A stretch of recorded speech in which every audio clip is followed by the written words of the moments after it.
No, I agree, it suits you. Hey, only I get to fluster him. It's a lot considering you're talking to a stranger, Baxter. No, I agree, it suits you. Not bad. Nice to see someone else knows the impact might have faded for you. Living with it's long, living it with this. Wow, I can't read it. Living with it this long, but I promise to the onlookers it's a knockout. Cove couldn't face either of you after that. His cheeks were quickly turning bright red with embarrassment. You noticed that Baxter looked apologetic over Cove's increased discomfort. I'm sorry, it wasn't intended to mean more than that. Than it did. I like your name, but you don't have to mind that. I'm patently against stepping on anyone's toes. He chuckled to himself. It seemed like there was some extra meaning hidden there in his words, and he noticed that Cove raised an eyebrow, picking up on that too. Baxter didn't even open his eyes to see your face, to know he had some filling to do. He stood up straighter, striking a slight pose with the position of his feet. So I'm a ballroom dancer, hence the phrasing. Oh, I don't know much about dancing, but that's pretty cool. It's not hard once you get the basics down. Cove didn't look convinced at all. Baxter took that as a cue to keep talking. Well, He grinned in a way that was rapidly becoming familiar to you. If either of you are ever looking for a partner, I'm available. Cove frowned at the overt forwardness. Thanks. I'll pass, I think. I'll take you up on that offer sometime. Or rather not. I could probably show you some moves. I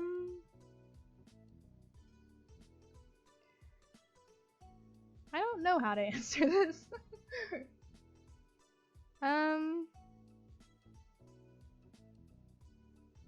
I mean, I'll take him up on the offer because, like, it'd be cool to learn how to dance. But I don't mean that romantically at all. You know, just to make that clear. I just think you learning to dance is kind of cool. I'll look forward to that then. After that, there was a lull in conversation, and Cove attempted to fill it. What made you decide on Sunset Bird? Oh yes, well, my parents rented a condo, so I had a place to stay while I'm off for a semester from college and not living in the dorms. There was a playful glint in Baxter's eyes as he continued. honestly. Ideally, they wanted to send me somewhere that wasn't too exciting, but lucky for me, they picked the wrong street, considering the two of you live here. Cove was practically reeling over how Baxter found a way to fit comments like that into every single topic thus far. Why do you keep doing that? You don't know us, but you talk like you already do. Cove spoke firm, yet genuinely confused, and Baxter smiled cautiously. I don't feel the need to keep words of praise to myself, and when I say something, I mean it. See?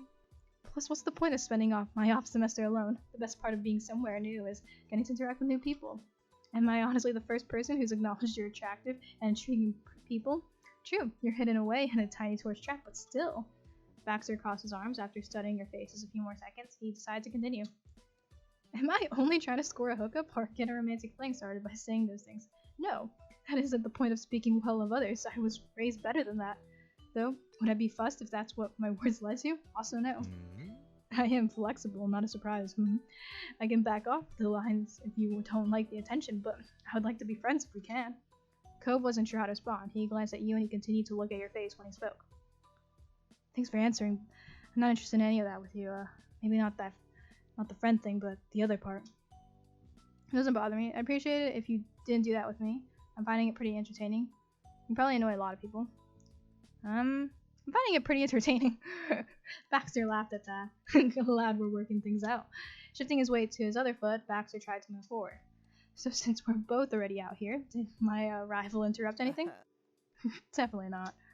You smiled and silently agreed. You laughed in a spirited way. You looked away nervously. You told Baxter that you were both waiting to see who was going to move in.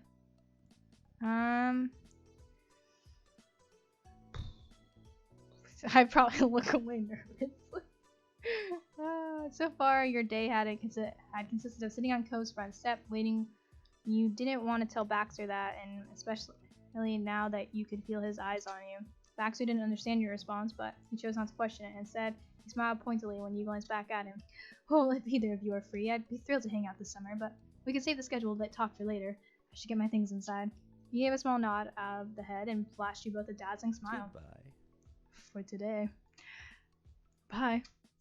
Cove gave a small wave as well. Bye, Baxter. See you. Baxter then turned on his heels and strolled back to his suitcase, picking it up and bringing it into his condo. You and Cove were silent as Baxter unlocked the door and disappeared inside the house.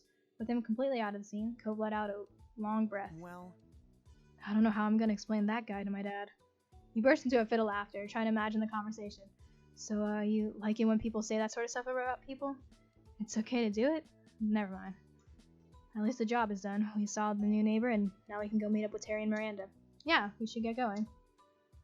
You gave Baxter's condo one last glance over your shoulder. You were looking forward to seeing more of him. You thought he was charming. You were not interested in him. You weren't sure how to feel with him. You thought he gave a pretty bad impression. You thought he definitely wasn't someone you liked. Yeah, I'm looking forward to seeing more of him, honestly. Baxter was different, but you liked him. Smiling, you hoped that he would become a good friend this summer. Turning your attention back to Cove, you pushed all thoughts of Baxter aside. You both started making your way towards town. I wonder if this is a really long introduction to the summer, and then we'll get to the events, or if there aren't any events at all, and we're just being casual. I don't know. Oh, there's that generic grocery store. A little while later, you and Cove reached a main street in town. All of a sudden, you stopped walking.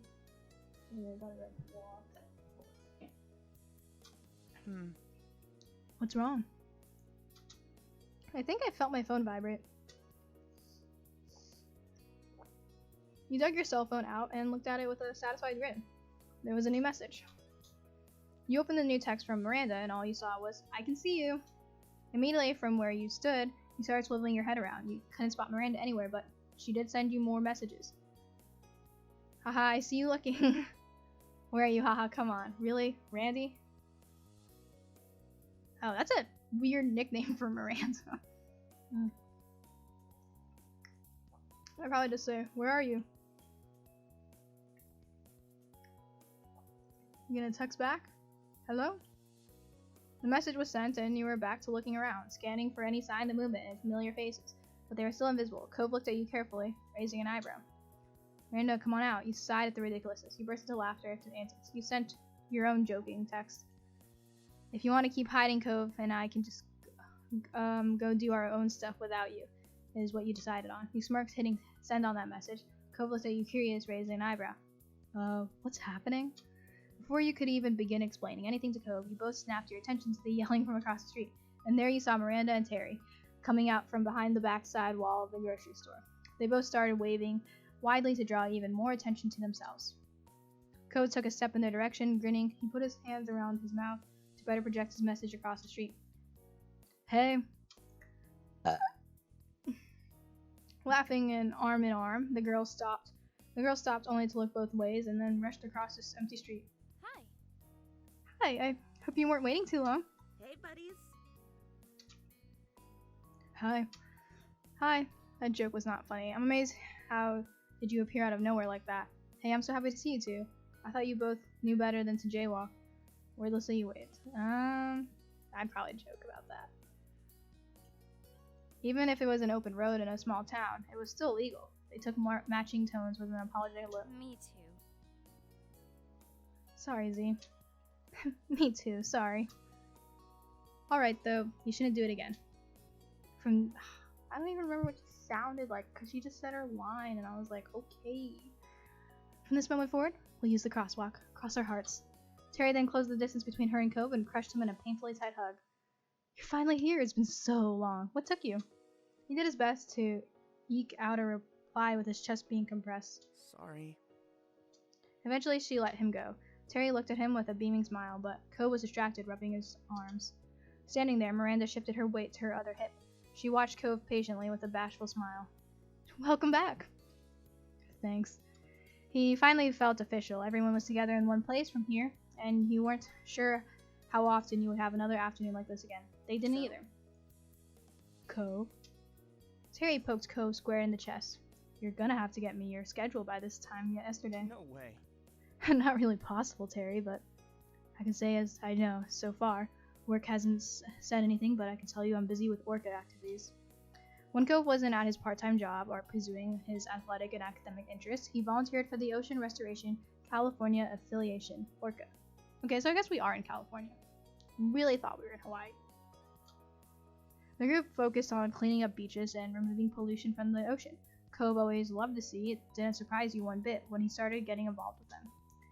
It was Cove's activity. You joined Orca too after learning of it. You were an Orca member and introduced old Cove to it. I would say it was Cove's activity. These girls... Okay, Terry's gonna be hard to lose. I keep forgetting it. Miranda's kind of fine. Their big Smash event for this year is coming up right up, isn't it? Does that mean Super Smash Brothers, or... Yeah, there's not much more to do before then, but I'm kind of looking forward to the fundraising push. You nodded, wondering how the event would turn out this year. I know you can do it, and even if it goes really bad, it'll look good on a college application at least. That's true. Hey, guess what else? We don't have to stand here to say stuff. Let's go. I would like a meal now. Perking up, Cove nodded in agreement. Yeah, for sure. The four of you headed into town, happily chatting the whole way. The only decision left to make was where exactly to stop and eat. The rest of the afternoon and evening passed by in a blink of an eye. When night fell, it was time to head home, and you parted ways with Miranda and Terry. You and Cove reached your neighborhood without event. It was late enough that your out-of-the-way street was dark and silent. You were walking tiredly after such a long day. You strolled with a skip in your step. You ambled along. Cove was giving you a piggyback ride home. I keep pushing that. You were walking tiredly after such a long day. You yawned and stretching your arms high above your head. It was taking a lot of mental focus to keep up and walk alongside Cove. As you did, so you peered at his face out of the corner of your eyes. You wondered why he felt so distant to you. It was out of character. For a while, Cove silently stared ahead and left you alone with your own thoughts. It surprised you when you did hear his voice all of a sudden. He still wouldn't look at you. It feels weird coming back to the neighborhood and trying to get into things like they're the same, and they're not. They've changed. They're still changing. Your mouth felt uncomfortably dry all of a sudden. It was true. The things that kept the people you knew together were starting to disappear. Each person had to make their own priorities and their own path now that it wasn't set for them. You thought about your own immediate future. If you had to choose, in this very moment you wanted to go to school full-time, to go to school part-time, to work full-time, to work part-time, to focus on time that's not school or work. Yeah, I picked that last option.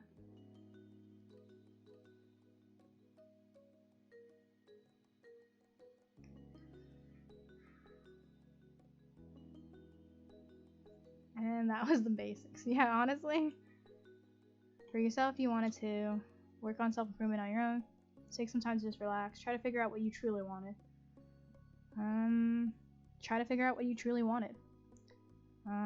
Take some time to relax. And that was all. For you, and for that, you wanted to stay local, go to a different part of the state, go out of state, go abroad, travel around to different places. I mean, I'd love to go abroad, but I don't think that's in the cards for me anymore. I used to think it was.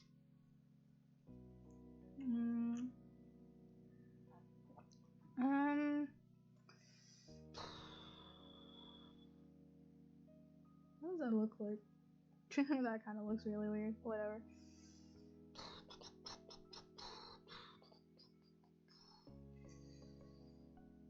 Travel around to different places. It'll all be happening so soon. You already made plans for a trip. You started to prepare for what was coming. You hadn't begun to do anything about that yet. And you'd be open about your situation and everyone knew. And you only spoken about this with family and those you were close to, like Cove. And you kept all this to yourself. Cove was the only person who knew.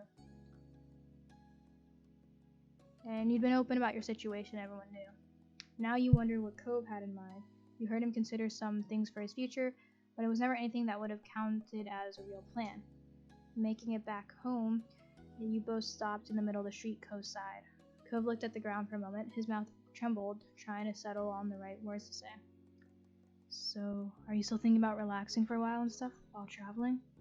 Yeah. Cove closed his eyes and nodded while he composed a thought. He looked at you when he lifted his head. I decided on something, well, kind of. He smiled slightly and rubbed his arms, and then his expression grew more serious. I'm not going to decide on a school or a career, not this summer. I'm going to stay here, at least in Sunsetburg. I'll probably move out of my dad's place. I'll keep working my job, keep doing my volunteer stuff and everything else. I don't know. Maybe I'll know what I want for myself by fall, or next year, or maybe I'll never have a plan. Life will continue on with whatever's happening. I'm not going to crush myself trying to have everything figured out by a timeline that someone else has set. I just can't do it. His brow furrowed and his tone was tense.